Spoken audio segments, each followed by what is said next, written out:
Welcome to the Rim Break Rodeo. We hope this video helps. You start by verifying the model and firmware because many Gabb phones intentionally block Google services for safety. Once done, be clear about why you need Google Apps so you can choose an approved path. If a parent or guardian set restrictions, talk to them and review account permissions together.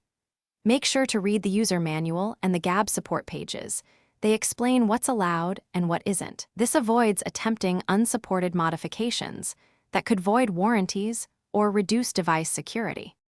You should explore official channels next because they preserve safety and warranty.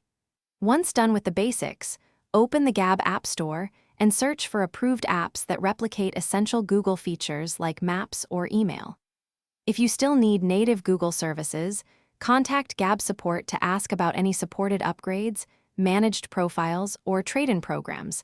They can offer legitimate options. Make sure to request step-by-step guidance so you don't perform unsupported changes that could render the phone unusable.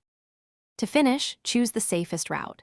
Either use approved Gabb alternatives or switch to a device that includes Google services out of the box. Once done, set up supervised Google accounts and family controls on that device so you retain safety. If something goes wrong, note exact error messages and screenshots, then contact Gabb or the device maker. They can help without encouraging circumvention.